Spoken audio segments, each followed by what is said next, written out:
The number glowed on my screen like a promise: $40,127.83. 31 years old, and for the first time in my life, I had enough. Enough for a down payment. Enough to stop renting. Enough to prove that the responsible child actually finishes first sometimes. I'd been saving since I was 23. Every bonus deposited directly into savings. Every raise split between retirement and the house fund.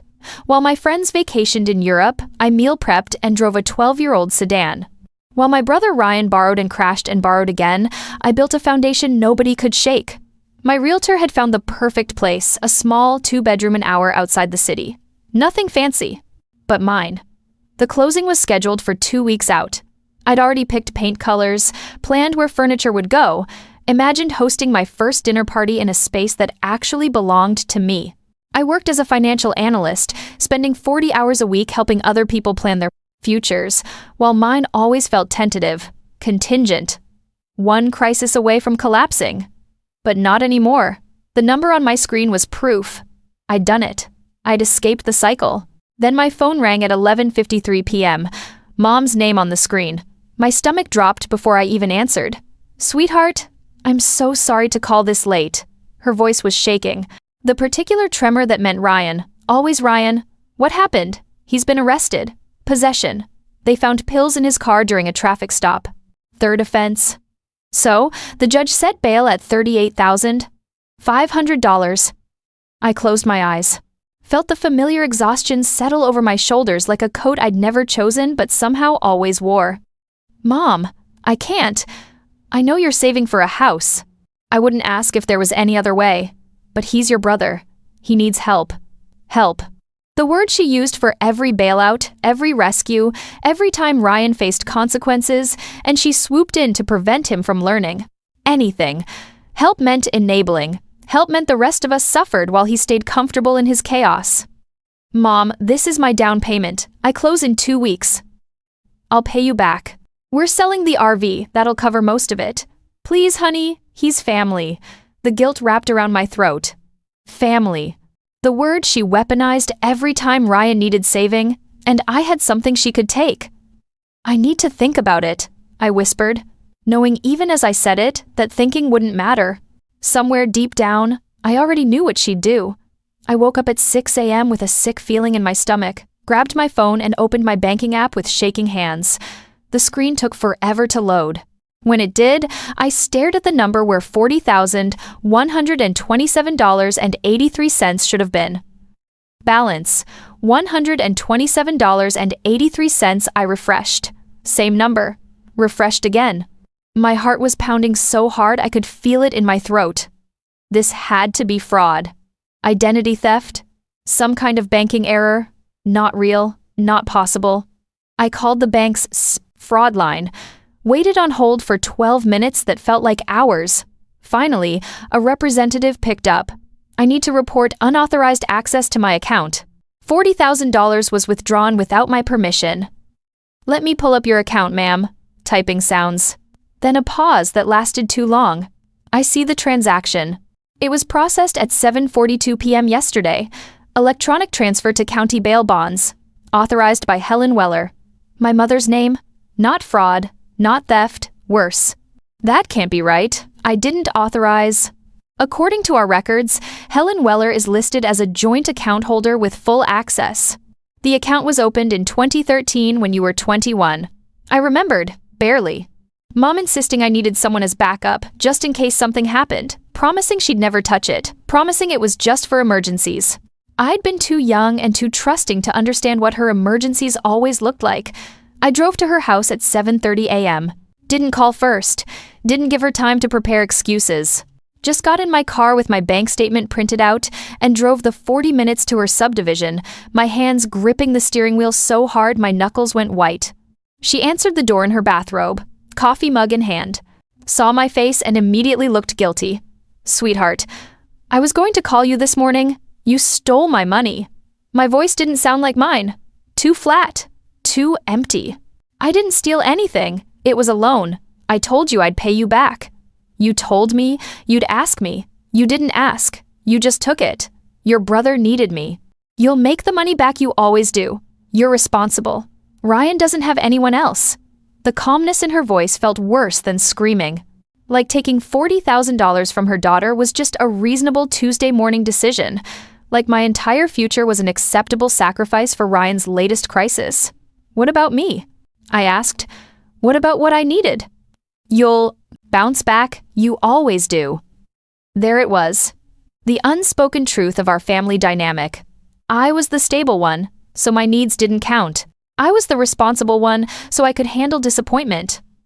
Ryan was the disaster, so he got everything: money, attention, forgiveness, endless second chances. I needed that money, Mom. I was buying a house. She sipped her coffee. "You can buy a house next year." Ryan needed out of jail today. Ryan walked into the kitchen mid-argument. High. Obviously high. His pupils were pinpoints, his movements too loose, his grin too wide. "Hey sis, Mom said you helped out." "Thanks. I owe you one." I stared at him. 33 years old and still the same person he'd been at 17. Still charming, still useless, still convinced the world owed him comfort while the rest of us scrambled to pay his debts. He was wearing a gold ring. I recognized our grandmother's ring that Mom had promised to me. Apparently that promise had also been negotiable. Everything was negotiable when Ryan needed something. "You don't owe me anything," I said quietly. "You never pay anyone back." He laughed like I'd made a joke.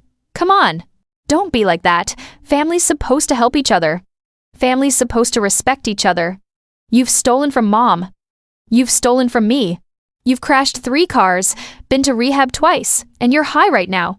When does helping become enabling?" Mom's face hardened. "That's enough. He's trying. He's not trying. He's using. And you keep funding it because you're terrified of what happens if you actually let him face consequences. You don't understand what it's like to have a child struggling.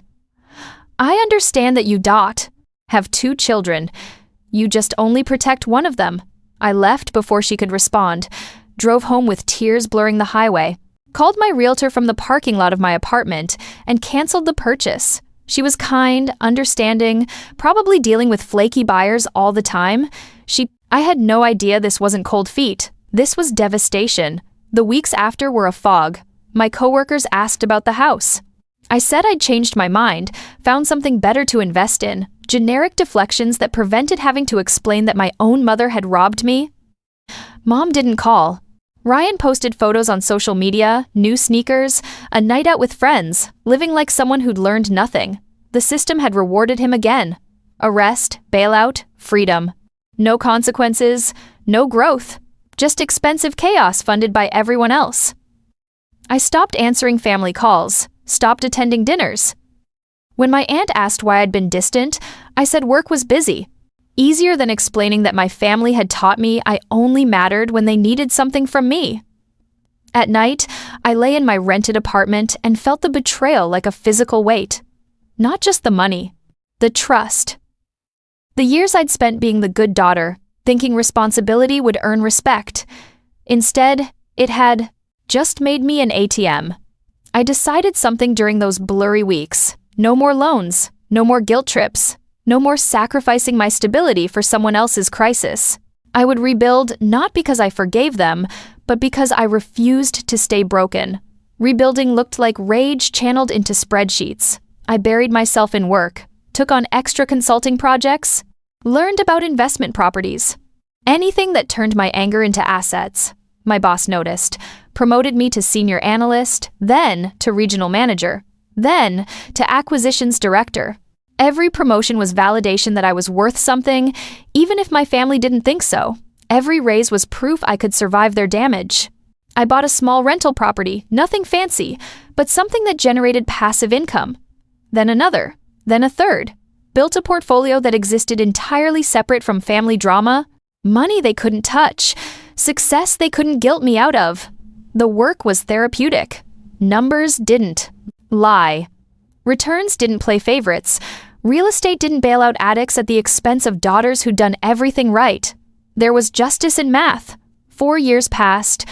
I spoke to Mom maybe 6 times holidays, obligatory calls where we both pretended the betrayal hadn't happened. Ryan cycled through jobs and girlfriends and minor arrests. I heard updates through relatives but didn't engage. Then one morning, I opened a file at work labeled Mortgage Pool 7B. Standard stuff, distressed loans, payment histories, restructuring recommendations. I was 3 pages in when a familiar address made me freeze. 2847 Oakwood Drive. My mother's house. I sat at my desk staring at the screen, my coffee going cold. This couldn't be coincidence. But it also couldn't be manipulation. I hadn't sought this out.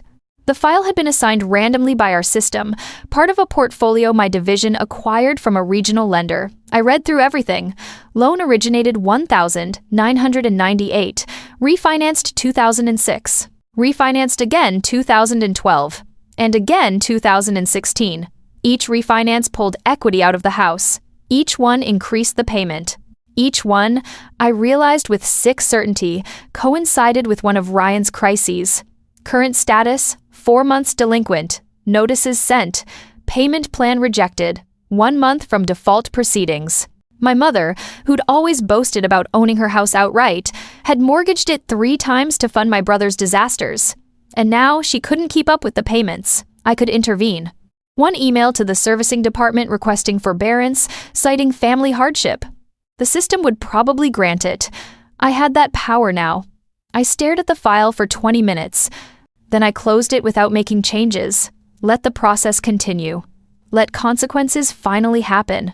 It felt like justice. It also felt like drowning. 3 weeks later, Mom called. First time in 7 months. Her voice was different, smaller, scared. "Honey, I need your help." My stomach tightened. With what? Ryan relapsed again. He's in the hospital. Overdose. He'll be okay, but the medical bills. I can't keep up with everything. The house payment is behind, and I thought maybe since you're in finance, you could help me work something out with the bank? The audacity was breathtaking. 4 years after stealing my down payment, she was asking me to save her from the consequences of continuing to enable Ryan, as if I owed her, as if we were allies instead of victim and thief. "Which bank holds your mortgage?" I asked, already knowing the answer.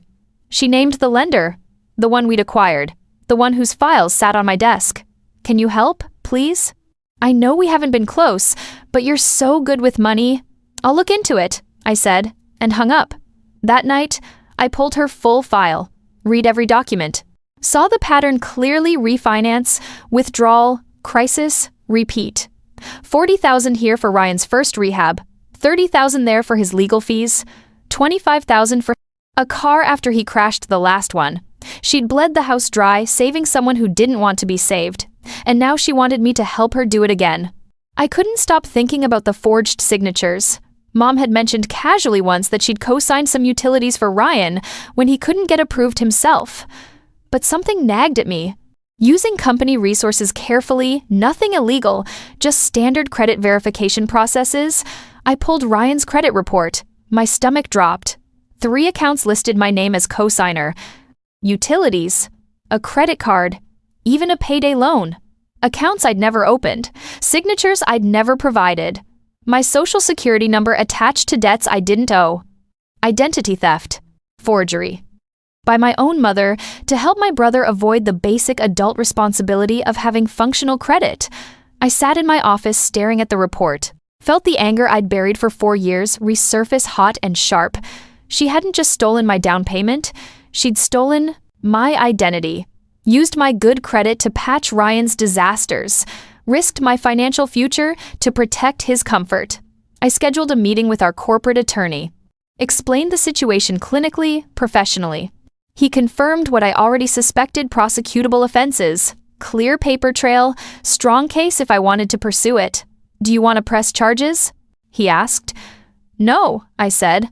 "I want something else." The mortgage file sat on my desk like a weapon I hadn't decided whether to use. Every clause, every default term, every acceleration provision, I knew them all now, had studied them with the attention I'd once reserved for dreams of homeownership. The non-payment clause was particularly interesting. After 6 months delinquency, the lender could demand full payment immediately or initiate foreclosure. Mom was at 5 months.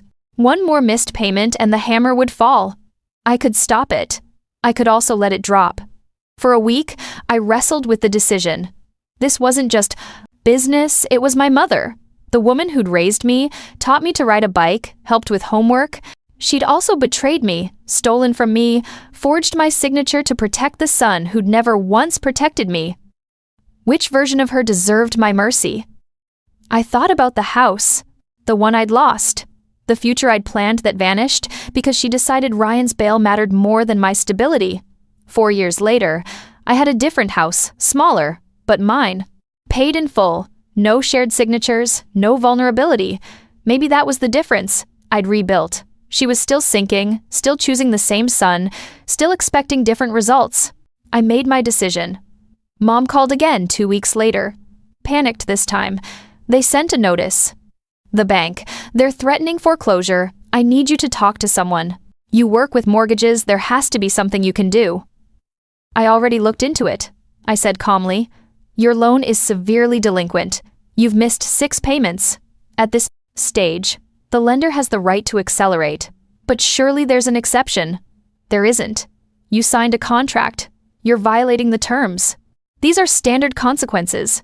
Can't you pull strings? Use your connections? The assumption that I would save her after everything was stunning.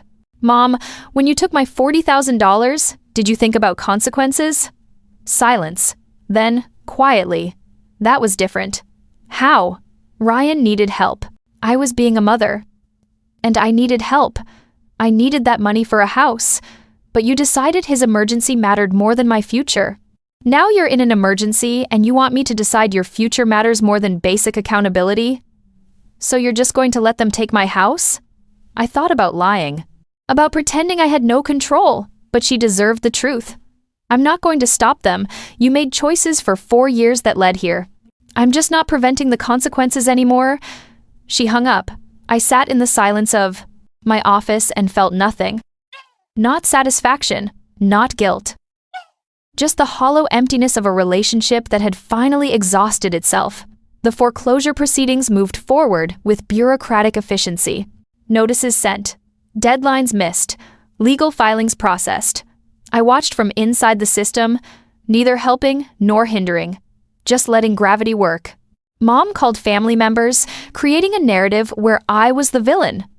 She works for the bank and won't help me. Technically true. Deliberately incomplete, but I didn't defend myself. Didn't explain. Let her spin whatever story she needed. My Aunt Linda called. Your mother says you're refusing to help with her mortgage situation. That's correct.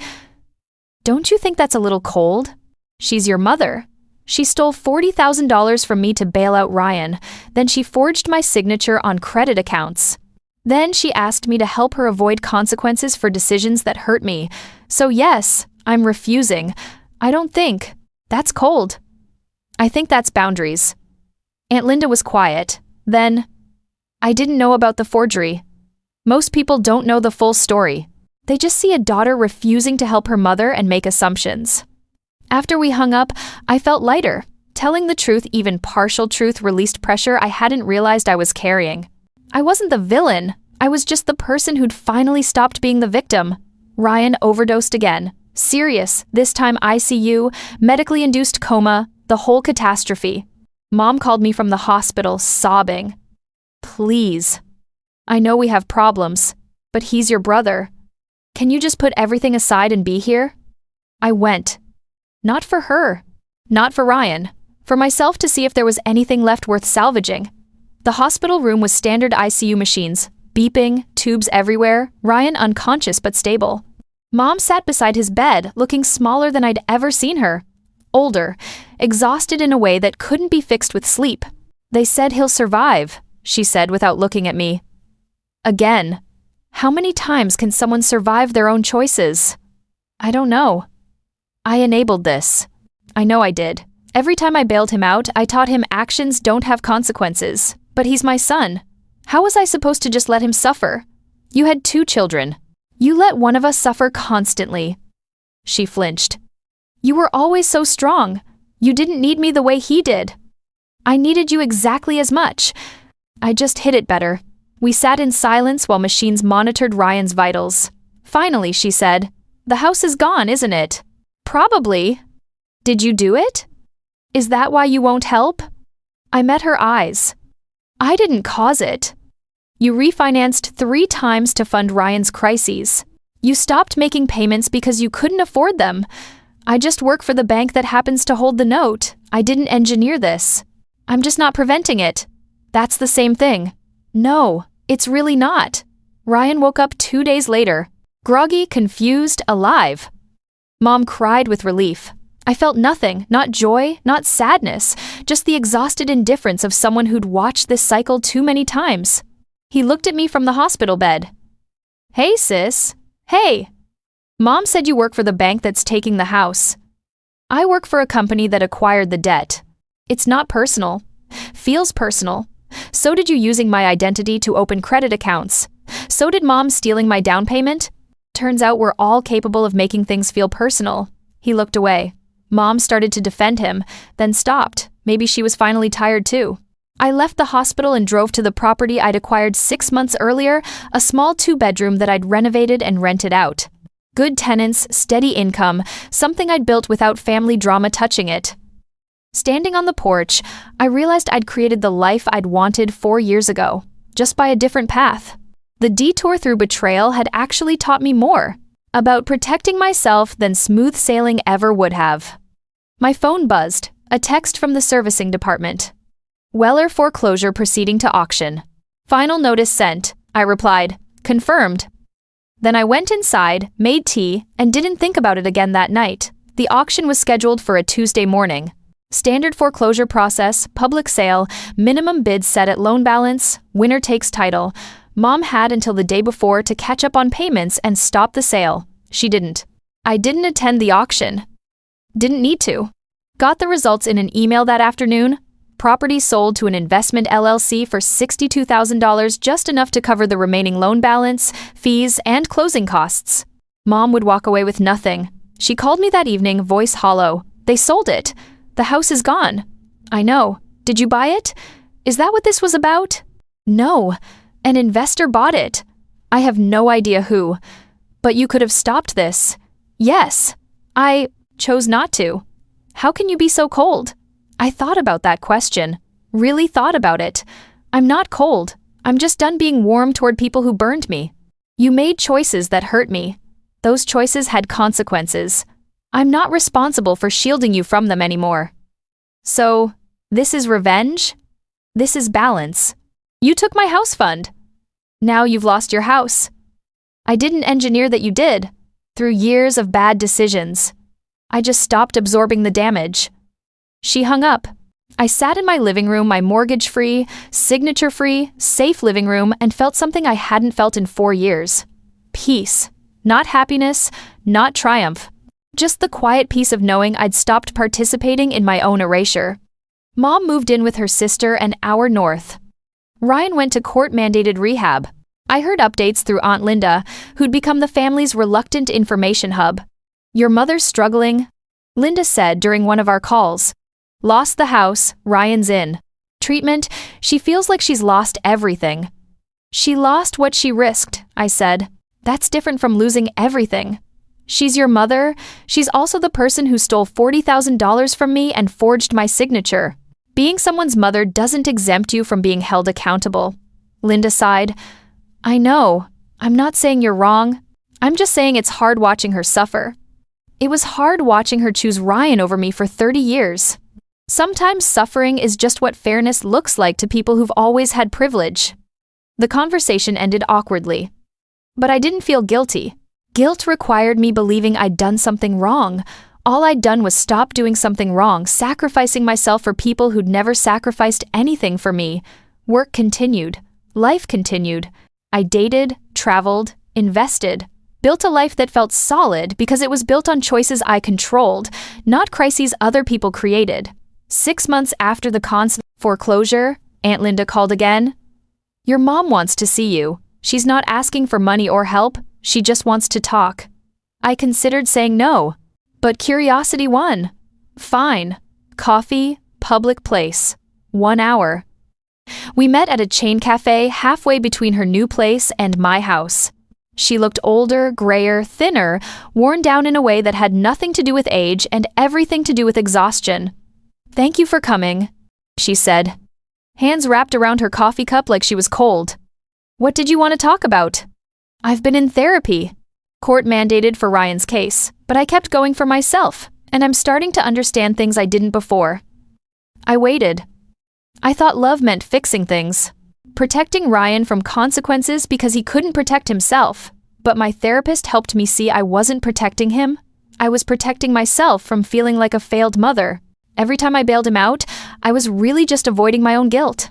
Okay, and with you, I took you for granted.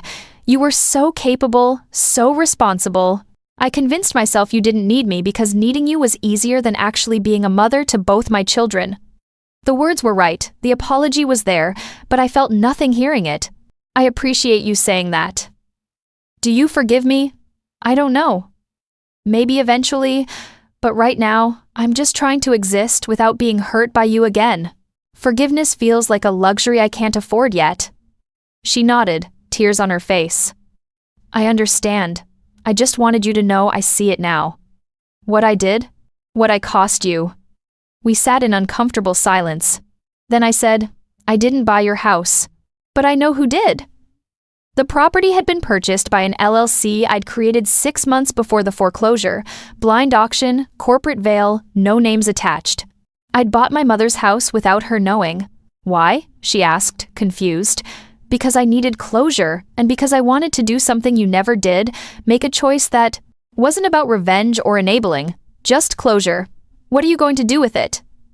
I'm donating it to a nonprofit, Women's Financial Literacy Program. They'll use it as a teaching facility, classes on budgeting, credit, avoiding predatory lending. I'm calling it the Weller Fund, after Dad. She stared at me. After your father? He was the only parent who taught me that stability mattered. That responsibility wasn't something to punish, but something to honor. The house you lost funding Ryan's chaos will now teach other women how to avoid the same mistakes. Tears ran down her face. That's beautiful. And awful. And I deserve both. Yes, you do. We finished our coffee, hugged briefly, stilted, unfamiliar. She left first. I sat for a while afterward, feeling the weight of 4 years finally lift. Justice wasn't destruction, it was redistribution. Taking something built on dysfunction and transforming it into something that helped others avoid the same pain. A year later, I stood in my own house, the one I'd bought 18 months after the foreclosure. Small, manageable, perfect. Every mortgage payment made on time, every decision mine alone. I'd hung one photo by the door, me and Dad, from my college graduation. He died when I was 26, before all of this happened. Before Mom's choices had fully revealed themselves. Sometimes I wondered what he would have thought, probably that I'd done exactly what needed doing. The mortgage-free deed arrived framed from my bank, a gift for paying off the loan 3 years early. I hung it in my home office where I could see it while working. Reminder that stability was possible. That rebuilding worked, that you could survive family betrayal and come out stronger. Mom and I talked every few months now. Careful conversations about weather and work, avoiding the past. Ryan was clean 6 months sober, working part-time, living in a halfway house. Maybe it would stick this time, maybe not. Either way, it wasn't my emergency. The Weller Fund was thriving, teaching financial literacy to women escaping domestic abuse, women rebuilding after divorce, women who'd been taught to distrust their own capability with money. The house that had represented Mom's dysfunction now represented other women's futures. That felt right. Not revenge, just balance. Sometimes people asked if I regretted how I'd handled things. If I wished I'd been gentler, more forgiving, more traditionally family-oriented. The answer was always no. I'd spent 3 decades being the child who bent, who sacrificed, who accepted that my needs mattered less, because I was more capable of handling disappointment. That pattern would have continued forever if I hadn't broken it. The foreclosure wasn't cruelty. It was boundary enforcement with consequences. Mom had always been able to hurt me because I'd always absorbed the damage. Once I stopped, the system itself provided accountability I'd been denying her. Did it hurt? Yes. Was it necessary? Absolutely. Ryan sent me a letter from rehab, apologizing for the forged accounts, the stolen money, the years of chaos that I'd been forced to witness and fund. I don't expect forgiveness, he wrote. I just want you to know I see it now. What I cost you. what we both cost you." I wrote back, "I appreciate the apology. I hope you stay clean. But I also hope you understand that my forgiveness isn't required for you to move forward. You get to rebuild your life regardless of whether I'm part of it." That felt honest. Not cruel, not warm. Just true. The nonprofit held a ribbon-cutting ceremony at the Weller Fund facility. Local media covered it. Former financial analyst turns family home into women's empowerment center. The story was sanitized, focused on philanthropy rather than the painful backstory. Mom didn't attend. I didn't invite her. But Aunt Linda came, proud and tearful. "Your dad would be so proud," she whispered. "You took something broken and made it beautiful." "I took something broken and made it useful," I corrected. "Beauty's a bonus." The center taught me something I hadn't expected, that trauma could fuel purpose without becoming your entire identity, that you could acknowledge damage without being defined by it. That healing didn't require reconciliation, just honest reckoning. I volunteered there sometimes, teaching budget workshops. Shared my own story sanitized, but honest about the core truth. Family who steals. Rebuilding after betrayal. Learning to value yourself when others don't. Women thanked me afterward, tearful and grateful. I thought I was the only one. I thought I was crazy for cutting off my mom. Thank you for saying it's okay to choose yourself. Every thank you felt like vindication. Not of revenge, but of boundary setting. Of refusing to fund your own erasure. 5 years after the foreclosure, Ryan got married. Sober 2 years, working full-time, genuinely changed, or at least trying to be. He invited me to the wedding. Small ceremony, just family. I went, not because I'd forgiven everything, because I'd released enough that attending felt neutral rather than painful. Mom was there, older and quieter. We exchanged polite greetings, no drama, no tearful reconciliations, just two people who shared blood, but not much else anymore. Ryan pulled me aside during the reception. "Thank you for coming. I know I don't deserve it." "You're right, but I'm not here for you. I'm here because I wanted to see if I could be in the same room with everyone without it hurting. Turns out I can." He nodded. "The house, the fund, that was genius. Cruel, maybe. But genius. It wasn't cruel. It was proportional. You and Mom taught me that actions have consequences. I just finally applied that lesson to you instead of only to myself." Fair enough. We didn't hug, didn't pretend we were close, just acknowledged what was complicated, damaged, survivable. I left early, drove home to my quiet house, and felt grateful. Not for the family I had, but for the life I'd built despite them. People asked sometimes if I'd do anything differently. The answer was always no. Every choice I'd made, from closing the file without intervening to foreclosing, to buying and donating the property, had been necessary. Painful, but necessary. You can't heal what you won't name. My family's dysfunction was decades old, carefully maintained through silence and sacrifice, and the myth that love meant absorbing damage. Breaking that pattern required breaking some relationships. Worth it. I'd built a life I was proud of, not despite the betrayal, because of what I learned from it. That stability requires boundaries. That love without respect is just exploitation with better branding. That sometimes the most loving thing you can do is let people experience consequences. The Weller Fund was expanding a second location, online courses, partnerships with domestic violence shelters. Dad's name was helping. Hundreds of women learn what he'd taught me, that you can budget your way to freedom if you're willing to be patient and honest. Mom called on my birthday. We talked for 10 minutes about weather and work. It was fine. Not warm, not cold.